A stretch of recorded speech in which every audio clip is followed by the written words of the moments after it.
Man, I like that sound. Like I said, coughing. When you hear, when you hear, even before you hear it, you see what I'm saying? Wait a minute. I'm sorry. Good morning. Good morning. Top of it. You see? Mm. Ah. Yes, indeed. It's a Monday, baby, and you gotta like it like that. You know what I'm talking about? Yes, sir. Yes, sir. Yes, ma'am. That's what I'm saying. Mojo Monday, huh? Let's get the mojo going. Let's make it work. Get the mojo in you. Make it happen. And the manavia too. Man, let me tell you something. Ain't nothing like a good cup of coffee in the morning.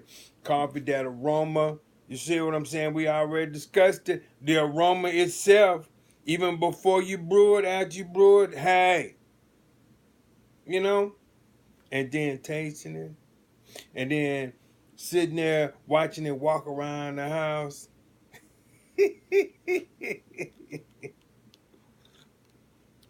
But wait a minute. But you know what? Check this. Yes, I drink Monteville coffee. Yes, I do. Okay? But there are times when I leave the house. Okay? And then I can't always have Monteville handy to be brewed. One of these days, you know what? I'm thinking about uh, anyway, because you know they got that plug-in brew pot to your cigarette lighter, not the one that warms your cup of coffee, but the one that actually brew the percolate. Boy, they coming up with everything. Pretty soon, all you gonna do is push a button. It's gonna slide out of the dashboard, right? Okay, here we go. It should be unlawful. Yes, I'm saying it. It should be unlawful for a person to work in a coffee establishment or any place that sells coffee without any knowledge of coffee therein, especially if they don't drink the coffee. You understand? Because they do not understand. Let me see if I can help y'all out just a little bit. Those who don't understand, all right? Who slipped in and watching this anyway.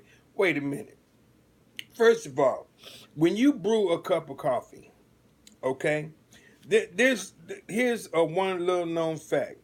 All right, a pot of coffee practically pays for everything throughout the day off of that first pot. Okay, because you got all the sugars, you got the creamers, you got. Okay, coffee is probably one of the most, in terms of profit ratio.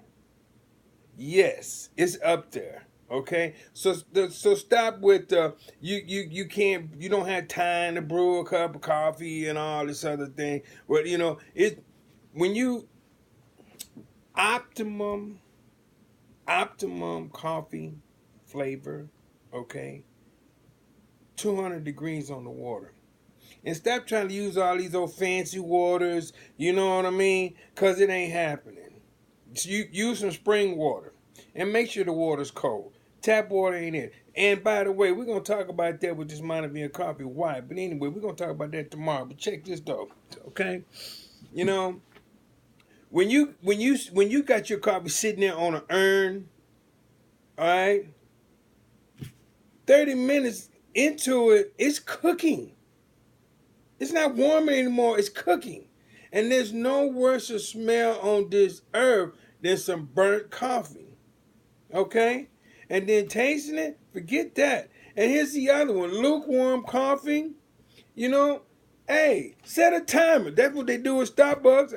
I just gave them a plug. But anyway, that's what they do at Starbucks. And a lot of these other coffee places now are starting to understand. You know, at a certain point, that carafe, you're running the risk, okay, if you don't put a timer on of serving lukewarm coffee.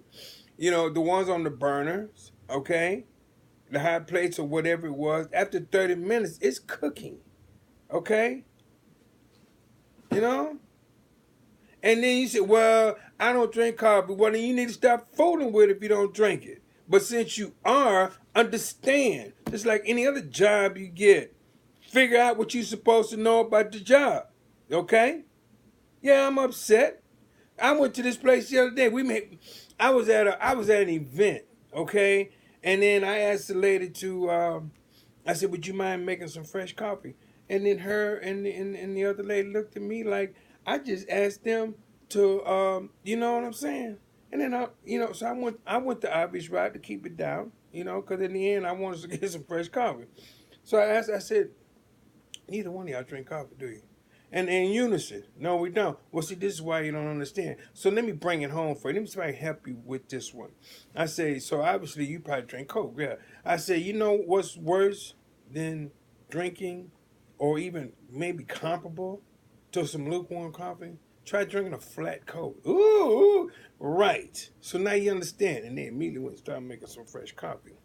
But anyway, here's the thing. Hey, we coffee drinkers. We gotta unite. Let them know. Huh? Hey. All right. I got one more tip for you.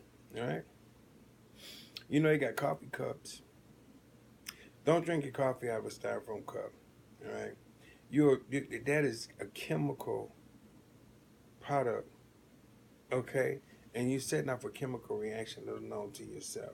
All right. You're ingesting some things. All right. But anyway. All right. Why do you think the premium coffee joints use paper cups?